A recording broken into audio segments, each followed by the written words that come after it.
François Bon, tiers livre, les ateliers d'écriture. Vous connaissez le principe de nos cycles. Certains fabriquent un parcours qui s'accumule, crée des arborescences, génère des contenus dans l'idée d'aller vers un objet littéraire construit et pourquoi pas publiable. On a par exemple ce cycle qui s'appelle carrément Faire un livre, un autre qui s'appelle Outils du roman, un autre qui s'appelle Défi 40 jours d'écriture au quotidien, et puis d'autres cycles qui viennent en alternance et qui sont plutôt pour pratiquer comme un musicien pratique. Et dans ce cas-là, c'est des propositions plus isolées, mais qui vous ouvrent des possibilités formelles. En tout cas, c'est le pacte quand on anime l'atelier. Isoler un petit champ là de singularité littéraire, un petit champ dans la syntaxe, la grammaire, la forme ou les contenus aussi. Qu'est-ce qu'on attrape du réel?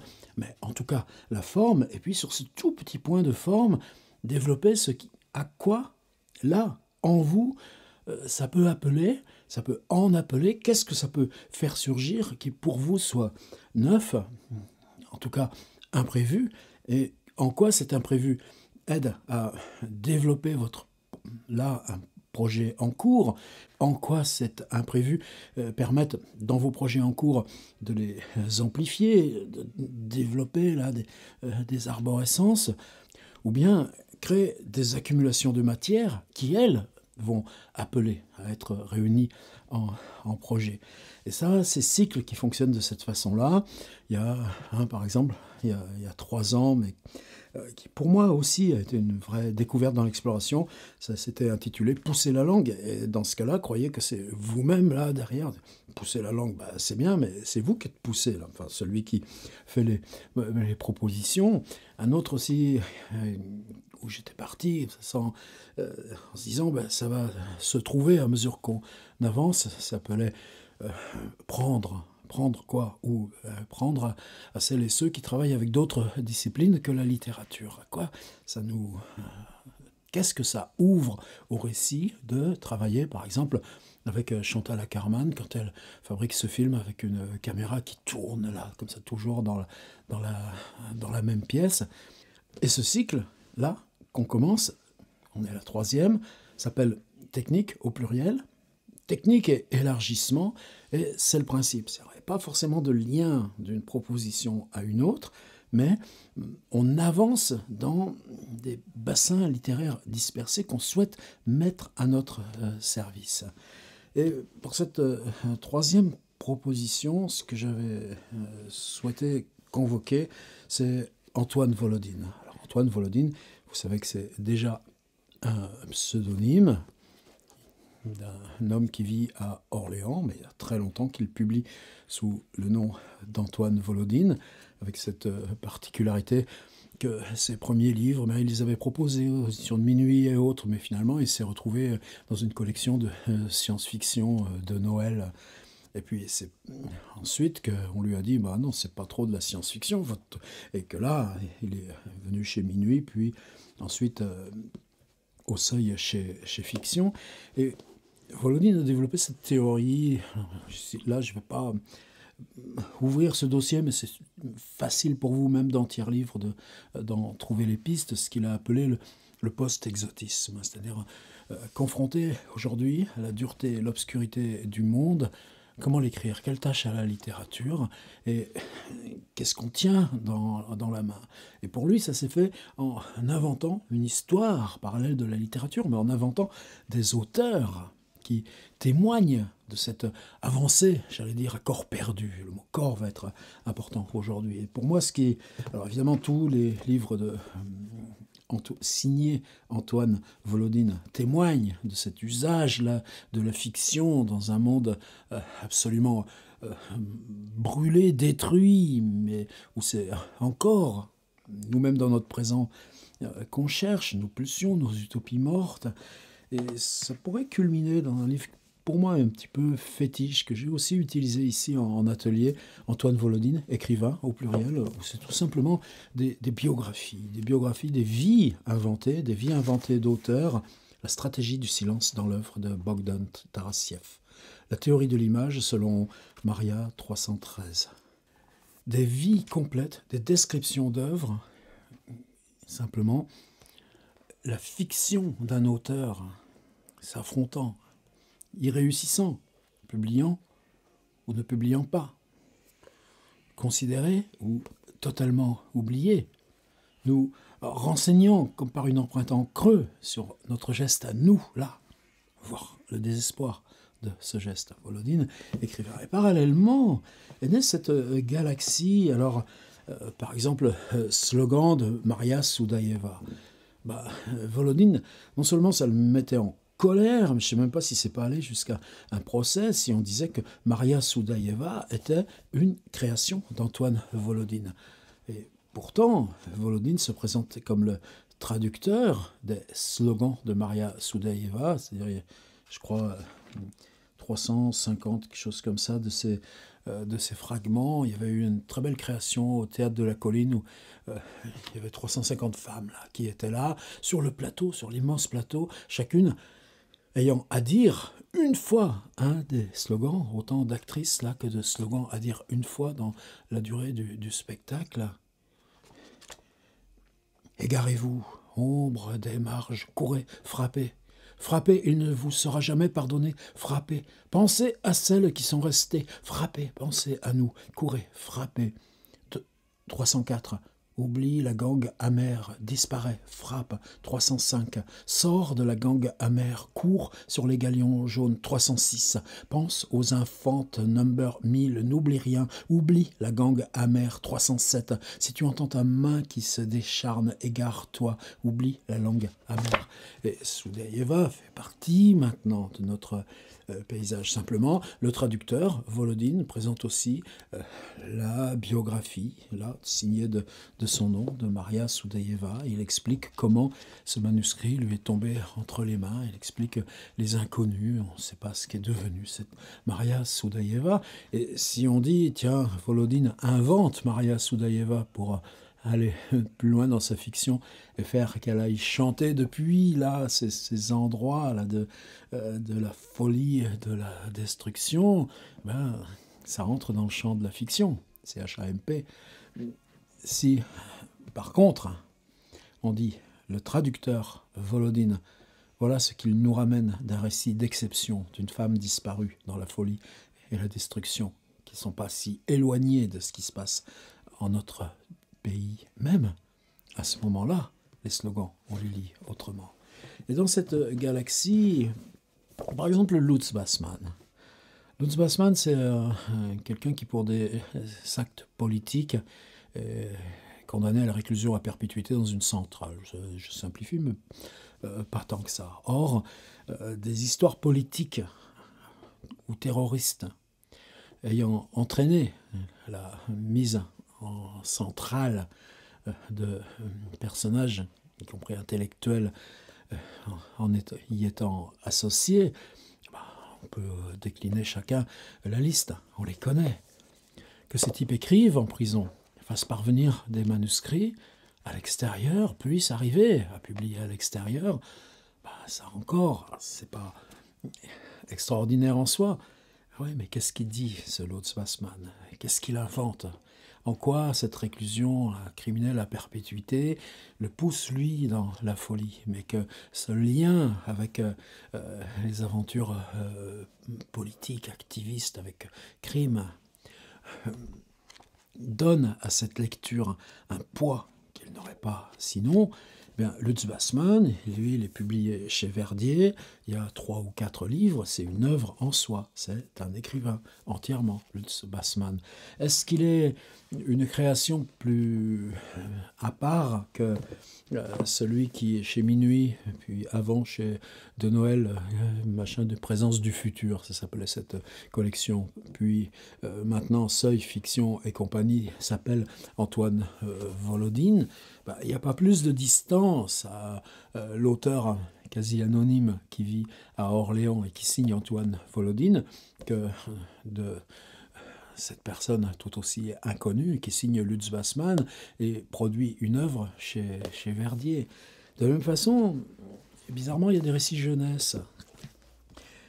Les récits jeunesse, c'est ainsi qu'a commencé Manuela Dreger. La preuve aux éditions de l'École des loisirs. Pendant la boule bleue, 2002, au nord des gloutons, 2002, nos bébés pélicans, 2003, le deuxième Mickey, 2003, la course au couac, 2004, l'arrestation de la grande Mimile, 2007, un œuf dans la foule, 2009, le radeau de la sardine, 2009, la nuit des mi bémol, 2011. Étrange titre, hein. Bah oui, mais un peu de rêve dans le monde de la littérature ado, ça fait pas de mal non plus. Ça, c'est aux éditions de l'Olivier. C'était 2012, c'est son deuxième livre aux éditions de l'Olivier, donc non plus à l'École des loisirs, mais une collection de fiction générale, pas qualifiée ni enfant ni adulte. Qu'est-ce que ça veut dire? Le premier s'appelait 11 rêves de Sui, S-E-I-E, en 2010, magnifique aussi. C'est comme ça qu'on s'est aperçu que Manuela Dreger existait. Est-ce qu'elle avait un lien avec Volodine? On n'avait pas besoin de le savoir, sauf qu'elle intervenait aussi, elle était citée dans les textes théoriques de Volodine, sur, par exemple, le post-exotisme en 11 leçons. Elle était un des personnages nommés des écrivains post-exotisme. Est-ce que ces 2, 4, 6, 8, 10 livres publiés en quasiment 10 ans dans cette belle maison jeunesse, oui, Claude Ponty et tout ça, qui s'appelle École des loisirs, a permis à Antoine Volodine d'écrire Lutz Wassmann et Antoine Volodine? Pourquoi pas? Mais c'est pas ça qui compte. C'est une entité, et cette entité-là, dans ce deuxième livre, Herbes et golems. Quel titre étrange. Et ça commence par nos litanies étranges. Le nos, donc un pluriel. C'est-à-dire qu'à l'intérieur du livre viennent des personnages. Herbe 1, dite par Cynthia Bedobul. Herbe 2, dite par Dorothea Retsch. Herbe 3, dite par Maria Gabriella Tillman. Herbe 4, dite par Anita Weingand. Herbe 5, dite par Raya Osorgina. La litanie de ces noms, Herbe 6, dite par Rita Rowe, est presque comme la litanie des slogans chez Maria Soudaïeva. Herbe 7, dite par Monika Domrovski. C'est-à-dire que l'homme qui écrit sous le nom de Volodine crée une auteure qui s'appelle Manuela Dreger, qui elle-même crée des litanies qui chacune sont dites par des personnages au nom aussi étrange que Manuela Dreger. Mais Manuela Dreger, pendant 10 ans, a publié des livres dans une maison totalement réputée insoupçonnable de littérature jeunesse, sans que personne ait trouvé étrange le nom de Manuela Dreger. Et qu'est-ce que ça dit aussi, cet éclatement de nom sur les limites de la langue? Est-ce qu'on écrit autrement la langue si on l'écrit depuis un nom qui est à ses limites? Ça aussi, c'est des questions qui n'ont pas encore été posées, je pense, à échelle générale sur l'œuvre, non pas de Volodine, mais de ce type d'Orléans là-bas, qui fabrique ses auteurs et les publie dans des maisons différentes. Alors dans Manuela Dreger, donc il y a cette litanie, c'est des noms d'herbes, des noms de plantes. Bon, mais il suffit de prendre Buffon, je ne sais pas, en tout cas, d'ouvrir des grands dictionnaires, d'ouvrir ces grandes flores là, qui sont imprimées depuis le XVIe siècle. Et puis là, l'Odiane des marais, la Cophiane, l'Isis cannelée, la Tétilière, Authiérène, l'Avoine des Orbises, la Boudargue mauve, la Dravienne, la Magrosse, l'Ouchka, la Vrille mère, la Jeanne des Barbelés, la Gripielle, la Sabrinienne, la Couve des marais, la Vaquère, la Lutte, l'Onfiote, la Daffodile, le Casse, Petit œil, l'Omvègue, la Tarotte, la Trame Cam. Il n'y a que Novarina, sinon, qui pourrait écrire ces choses-là. La Broue, la Malbu, la Mijaud, la Véronée, la Conque Basile, la Souquebrenne, la Germinelle, la Poicrette. Bon, alors voilà, 7 noms, 7 personnages. Et ça va jusqu'au bout sans rien changer. On va tout droit. La danse couchée, la danse debout, la maine d'orge, le débonnaire de la boue, l'épouse oreille, l'empaume diète ou empaumille, la flamme de Cordoue, la 13 coudée au grand de vrille, la longue bouse de la grande Morgaine. C'est-à-dire qu'on a plus de 20 pages de cette énumération par 7 personnages. On a ensuite un corps, là. C'est un livre qui se présente presque sous forme de triptyque. Et partie 3 recommence les litanies avec d'autres titres. Non plus des noms, mais cette fois des catégories dans les plantes. Comme si on avait franchi un espace de proximité vers où l'écriture naîtrait elle-même du végétal. Herbes qui frémissent sous la lune. Et en même temps, est-ce que si on dit herbes qui frémissent sous la lune, on peut utiliser les mêmes noms de plantes? Non, la brandelise, la caragne, la grillonne des fosses, l'argonde folâtre double, l'argonde, la fief en herbe, la chabille des errantes, la gogue vielle, la tendre mulaire, la maraigne ou pareigne, la barbe de criquet. Je continue. 2. Herbes se balançant sous la pluie. La virieuse ou mévirie, la cache-barrière, la déliane, la cafratane, la copre bondieuse, la timbale des naines, la sauponfre, l'herbe des pillards. 3. Herbe qui tremble sous le soleil de 11 heures. La chevelure de l'absente, la trétine, la missargue, la traîne lâche, la cabotte ou demi-cabotine, la tierce cabotte. 4. Herbe qui reste droite face au vent. La mangotte taïga, la travianelle, la crampe du seigneur, le mouchor, la fandange. Oui, à chaque fois, il y en a 4 pages. 5. Herbes qui ne craignent pas les orages d'automne. La timondaise, le douroumier, la patience du bègue, la camphraïne, la broueigne, la digre. 6. Herbes surgissant dans le matin brumeux, la sacre-botte ou sacre-batte, la talchimire, la marraine des ossuaires. D'ailleurs, c'est que des noms là qui sont... Non, de temps en temps, il y a quelques masculins qui viennent, mais ça aussi, ce serait presque une étude à faire. 7. Herbes qui exhalent leur parfum avant l'aurore. Pourquoi je dis ça? Parce que si on présente le milieu du livre, c'est-à-dire ces proses là maintenant compactes et non plus ces énumérations d'herbes, voilà, là je montre Manuela Dreger, Herbes et Golem. Si on aborde ces proses du milieu, sans cette litanie, sans ces litanies qui sont dites étranges, sans ces litanies qui sont celles d'abord portées par des noms étranges, et puis petit à petit qui définissent quoi, peut-être même des postures humaines.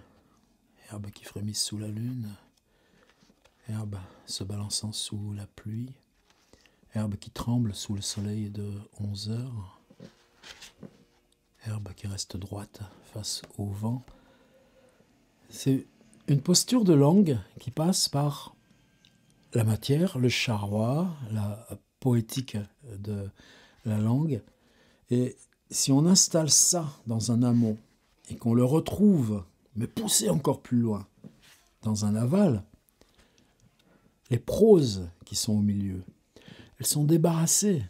Alors est-ce que c'est question intrigue, histoire, etc. C'est pas ça. Il y a si longtemps que ces vieilles lunes de la littérature linéaire nous encombrent. Ça fait la littérature marchande, c'est pas ça. Lui, quand il dit, elle, Manuela Dreger, quand elle dit chaga du golem presque éternel, il se passe autre chose. Il passe cette liberté d'aller chanter sur le bord des gouffres. 5, après les cercles. Et ça aussi, ça résonne. C'est-à-dire, si vous écrivez 5 après les cercles, ce qui résonne, c'est les litanies. C'est-à-dire que la litanie vient, même là, sous les fragments de récits qu'on va développer. 7, face au ciel. Vous voyez ? 5 après les cercles, 7 face au ciel, 6 entre les murs. Alors, si je leur disais dans l'ordre, je serais peut-être meilleur. Je les prends dans l'ordre. Je vais en sauter un, par contre. 1, dans la cellule, comme Lutz Bassmann. C'est des gens qui parlent depuis la relégation, où ils sont. 2, dans les greniers. Vous savez, dans le Grand Moon, dans le mystère des 3 greniers. Il n'y a plus beaucoup de greniers dans nos constructions d'aujourd'hui, mais qu'est-ce que ça évoque? 3, face à la nuit. Ça aussi, on peut se le prendre pour chacun d'entre nous. 4, c'est là-dessus qu'on va travailler. Ça fait 2 pages. 4 pages et demie. C'est une bonne indication pour vous. Pas faire des lignes, mais faire 3 pages. C'est important ça aussi. Ça, jusqu'ici, je ne l'ai jamais abordé frontalement. Je dis toujours, vous écrivez long, vous écrivez bref. Ouais, mais là, on a des équilibres. Chapitre 5, après les cercles, 2, 4 pages et demie. À peu près dans la même... écrit entre les murs, 6. Ouais, c'est toujours 4 pages et demie. 7 face au ciel. Ça veut dire que cette idée-là, je ne me dis pas 4 pages et demie, ça ferait quoi? Ça fait 4 fois 15, 106 000, une demi, 7 000, allez, ça fait 8 000 caractères. Non, on ne va pas raisonner comme ça, bien entendu. Mais se dire que c'est pas des lignes, mais se dire que si on est capable de faire des lignes, eh ben, si on le pousse à 2 pages, eh ben, à ce moment-là, on va trouver quelque chose. C'est-à-dire si on part avec l'inventaire, on part avec ce qu'on trouve, et puis ensuite l'écriture se défend, ou soi-même on se défend dans l'écriture. Et si on pousse le texte, à ce moment-là, vont se révéler des figures, des nominations, des proférations, des litanies qu'on n'a pas anticipé de produire. C'est-à-dire qu'on va établir notre personnage d'écrivain au-delà d'où on avait prévu de la construire. Alors, chapitre 4, il s'appelle « Derrière les silences ». Est-ce que derrière les silences, ça fait une consigne d'écriture? Non, et on lit « Mon corps ». Derrière les silences, mon corps n'a pas changé de nature. Il reste terreux et lourd, émettant jour après jour la même odeur de galerie souterraine ou de cave. Parfois, cette résistance m'étonne. Après un si terrible voyage à travers le rien, après les premières années ou les premiers siècles non mesurables de cette longue incarcération, après tant d'immobilité et de ténèbres, j'aurais dû logiquement m'éparpiller sur le sol et disparaître. J'aurais dû logiquement m'éparpiller sur le sol. J'aurais dû logiquement m'éparpiller sur le sol et disparaître. Or, cela ne s'est pas produit. J'ai survécu. Voilà, c'est ça que je voulais vous proposer. Pour moi, c'était une évidence, là, en avançant dans ce cycle, qu'on pouvait aller voir ça. Pourquoi, là, maintenant, dans ce cycle? Parce qu'on ne va pas demander à cette proposition de continuité, de logique. On va simplement trouver de la matière, là on n'a pas prévu d'aller la chercher. Derrière les silences, silence est au pluriel. Quand un personnage est dans une situation de silence, c'est quand? Qu'est-ce qui fait la situation de silence? Quel est l'inventaire des situations de silence? Dans le conflit, dans l'apaisement, dans la méditation, dans le vacarme du jour, dans la durée même banale du métier ou des tâches au quotidien. Et puis, derrière les silences, mon corps. Derrière les silences, mon corps. Ce mon corps, il vient derrière les silences, mon corps. Et ça, il faudrait que ce soit l'instance par laquelle on convoque Manuela Dreger, ou Volodine comme vous préférez, ou celui qui est derrière les 2, et puis les 3, et puis les 4, et les 5, et qu'on aille chercher ce mon corps. Mais on ne parle pas de la situation, on ne parle pas même du contexte.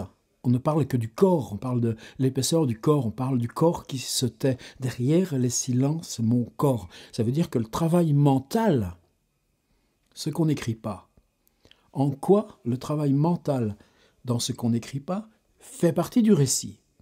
Et en quoi le récit trouve sa force de ce qu'il n'écrit pas, la situation, le contexte, même si tant de fois on a fait le contraire, et qu'il n'exprime que le dedans, le corps, ça on l'a vu avec Artaud par exemple.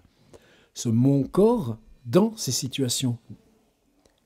La totalité des silences, hostiles ou apaisés, ou complices ou favorables, provisoires ou qui durent, et on ne parle que de mon corps. Alors, qu'est-ce que c'est ce mon corps? Est-ce que c'est votre corps?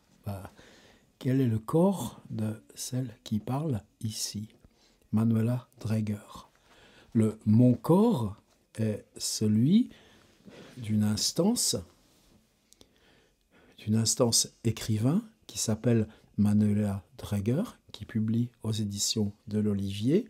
Et Manuela Dreger écrit mon corps. Celui qui fait que Manuela Dreger écrit mon corps, est-ce que c'est la même chose que si dans une situation de fiction, on pose un personnage et qu'on dit son corps, ou qu'on fait dire à un personnage de fiction mon corps.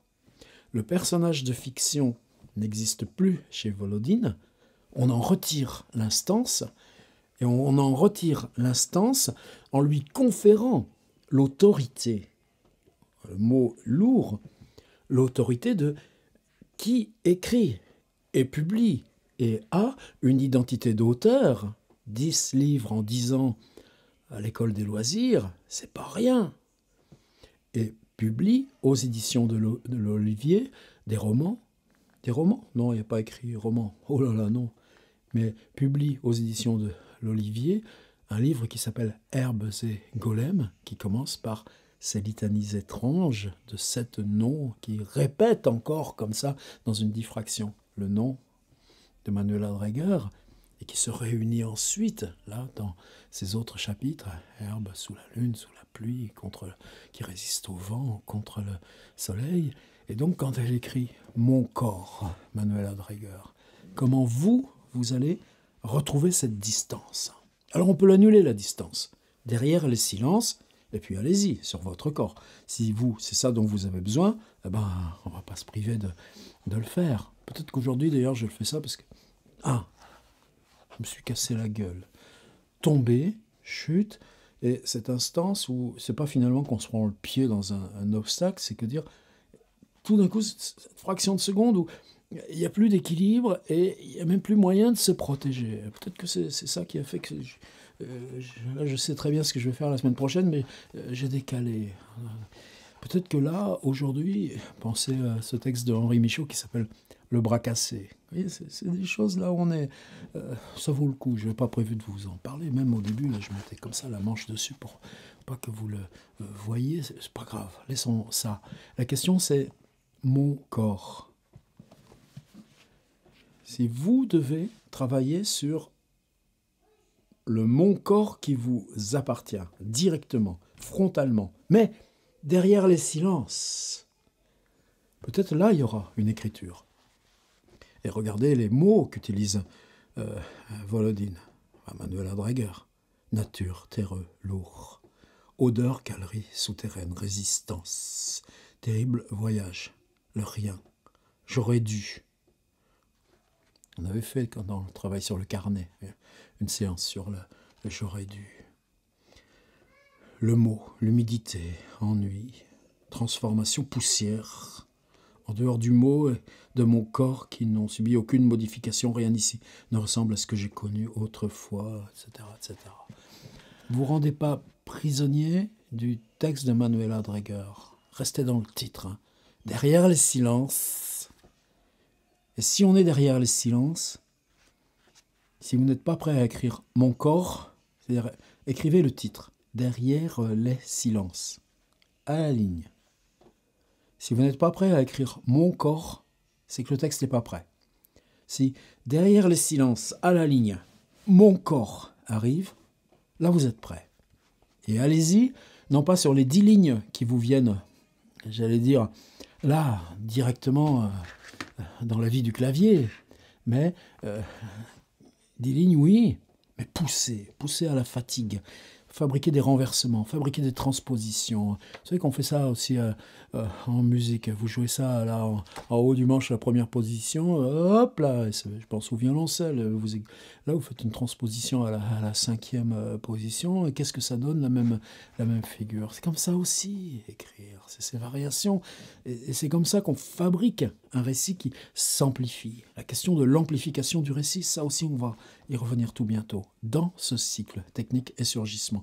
Voilà. Par contre, si mon corps, c'est pas frontalement le vôtre derrière le silence, est-ce que vous travaillez sur un personnage? Oui. À ce moment-là, celui qui, ici, derrière les silences, écrit « mon corps », c'est votre personnage. Est-ce que Manuela Dreger ou celui qui est derrière les livres de Volodine publie sous le nom de Lutz Bassmann, Manuela Dreger écrit « Mon corps », c'est un personnage. Si ce personnage écrit lui-même des livres et les publie.